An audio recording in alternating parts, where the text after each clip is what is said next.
Hello, and welcome to Social Workers Rise, where we inspire social workers to connect, expand their knowledge, and change more lives than they ever thought possible. We will talk everything social work on every level from micro to macro.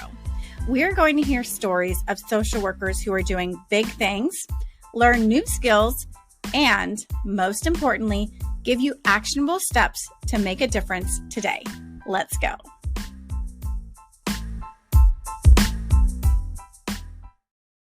Hello, and welcome to another episode of Social Workers Rise. It is your host, Catherine here. I am so glad that you are here today because today we're going to be talking about how you can defy the odds by tapping into your community. So first, before I get into that, in case you don't know who I am, my name is Catherine. I am the podcast host. I've been doing this podcast since January 2020. Honestly, out of a place of burnout because I was either going to quit social work or put on my big girl pants and say, look, I don't like these toxic narratives. I'm going to do something about it. I'm going to make a change. And here we are. 3 years later, I'm still social working. I have this podcast that has helped people from all over the world. It's listened to in 60 different countries. And if you are hearing my voice, I am so glad that you are here with us. If you want more social work resources, definitely tap the link in the show notes to get on the email resource list, because that's going to be where I share all of the goodies related to social work, trainings, discounts, courses, all of the things. Also, in addition to social working, I do therapy and I also create courses. And I'm also going to be an author this year, 2024. My book is coming out on February 6th.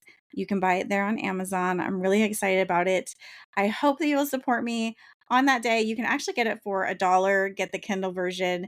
And I would just be so grateful if you could do that and really just support the work that I'm doing and the work that the 45 other women are doing who are featured in the book. It is a book of short stories. And in there, I share my very personal story of how I was able to defy the odds against me. I came from a background experiencing abandonment, trauma, natural disasters, house burned down, homelessness, addiction. All before I was 17 years old, I had exposure to all of these different areas. And, and looking back at my life, I'm like, holy shit, like, what was different about me? What was it that I had in place that maybe other people didn't have? And I started also looking at famous people who also defied the odds against them. And I wanted to know, what was it about the people who reach that success, who come out of poverty, who really make the change that they want, right? Like, what is it? I'm not looking at the 98% of people who fail, right? I'm not interested in that. And growing up, I grew up in a high poverty area where people were just, getting by, right? Paycheck to paycheck, not building up any savings, just getting by and being grateful for what they have, but not really dreaming any bigger than that. And so when I would tell people, hey, I want to go to college, I don't know what I'm going to do yet, but I'm going to help people and I'm going to make a difference in the world, I was kind of met with, an eye roll, like, all right, whatever. And I don't know if you've ever felt that, because I feel like as social workers, we just have this passion for helping people. And it's just in us. It's who we are. And we're just called to do this work. And I always knew that I was called to help people, to serve people. I just didn't know in what capacity.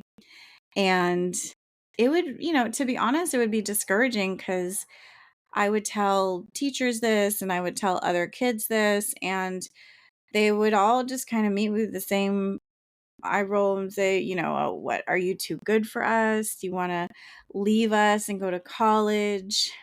Or I had one teacher who told me, Do you know what the statistics are for a girl who's being raised by her grandmother to actually go to college? And I looked at him and I'm like, I had no idea.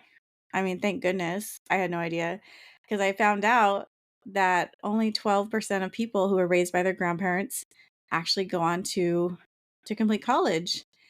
And I was astounded, and it just got me more and more interested into, okay, what is it? Why am I in this top 12%? What was different?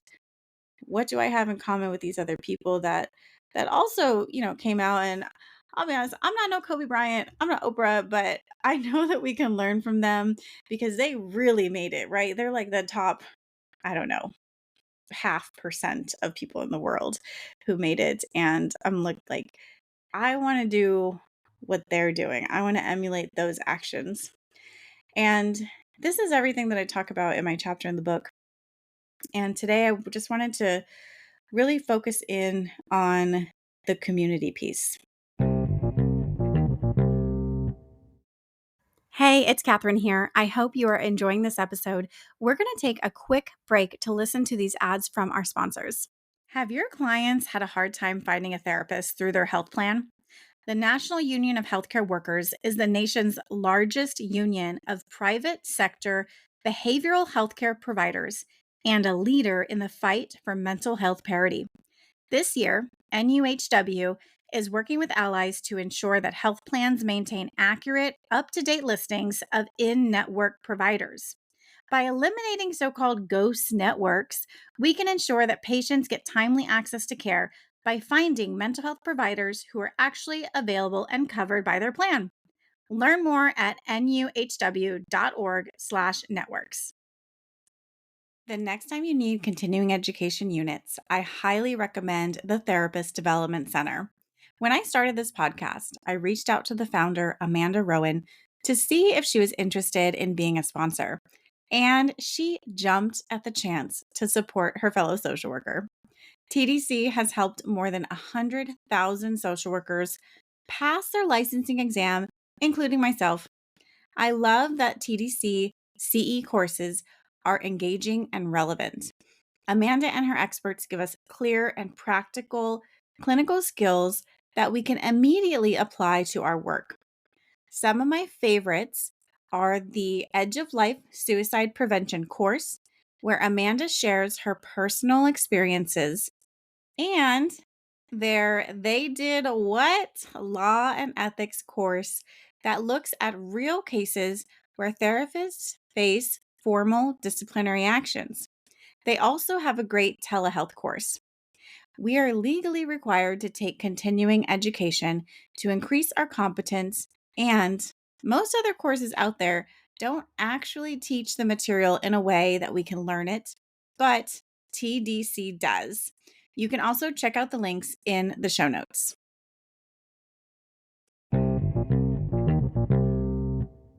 Community is so important to our success.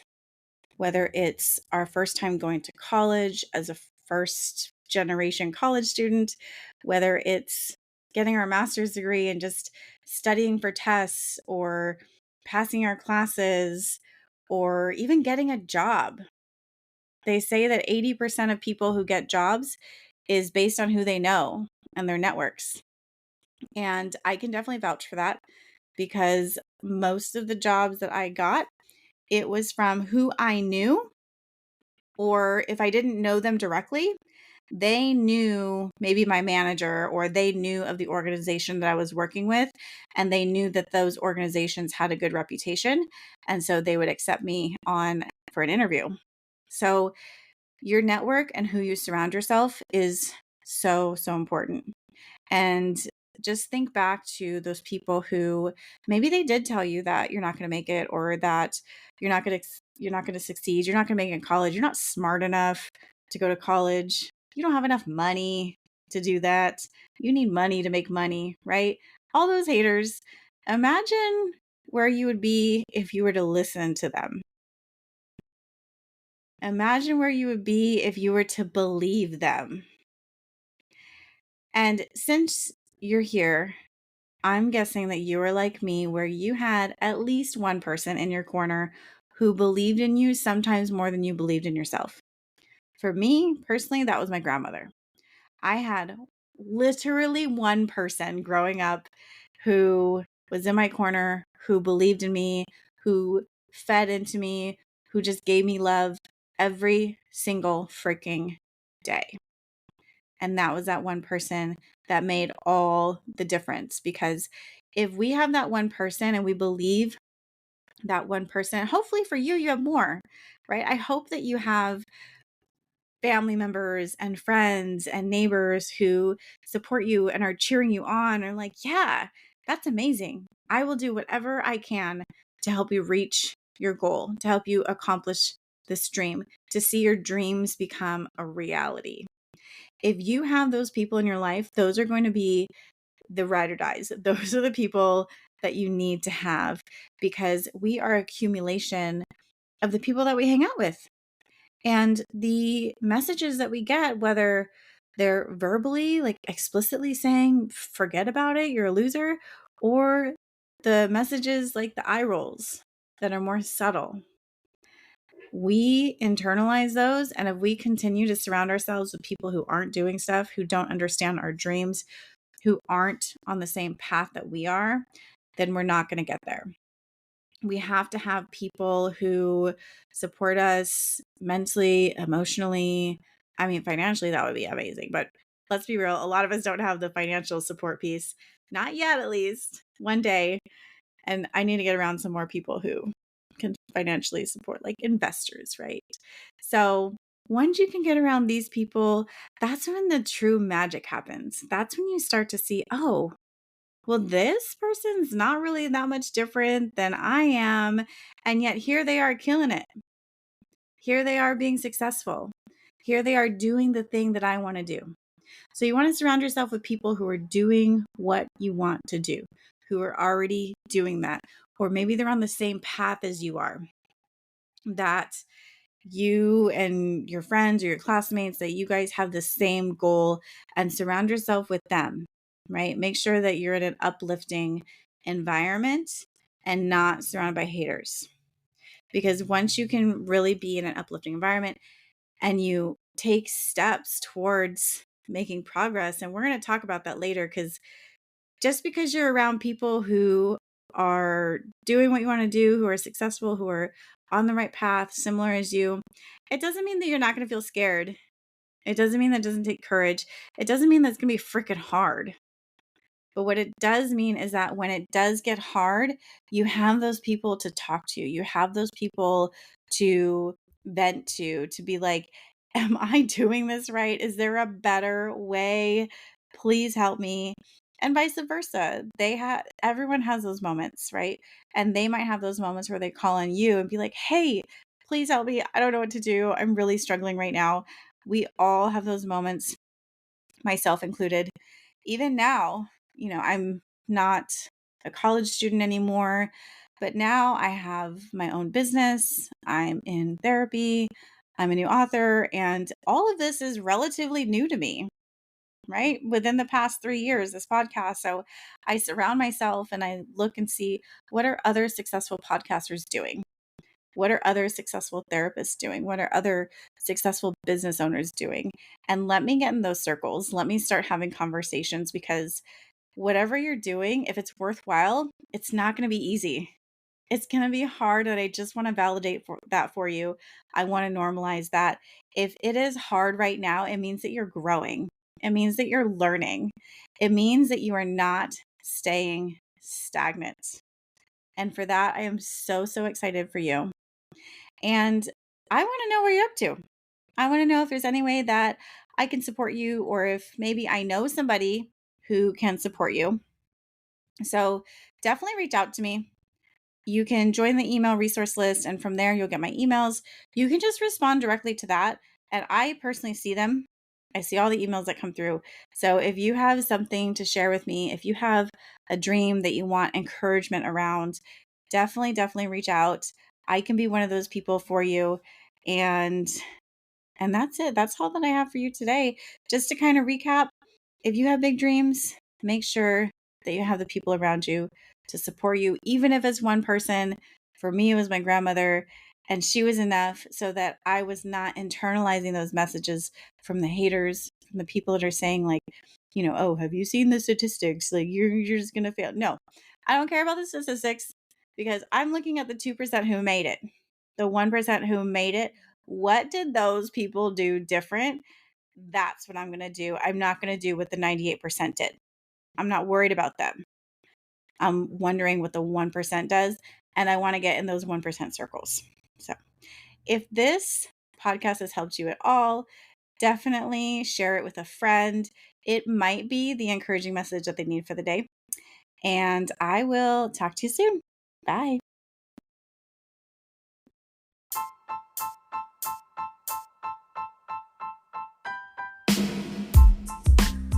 Thank you for listening to another episode of Social Workers Rise. If you love this episode, be sure to subscribe and text this episode to a friend. If you want more, there are a few ways we can get to know each other and work together. First, definitely subscribe to the Friday resource email list. The link is in the show notes.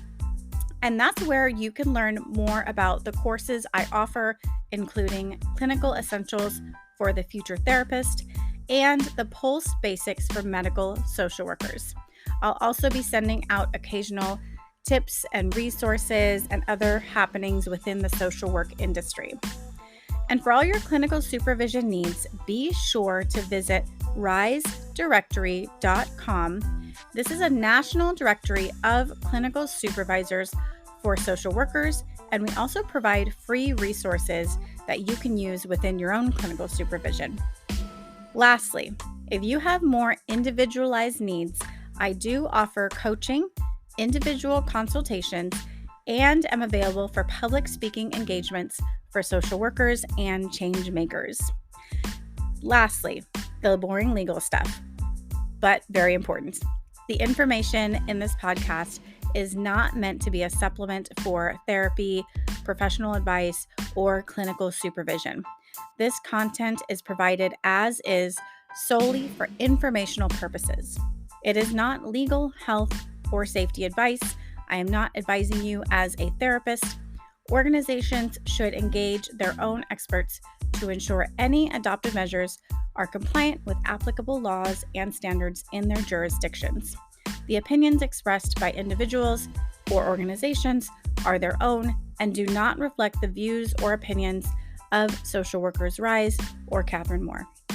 References to specific products or organizations do not constitute any endorsement or recommendations by Social Workers Rise.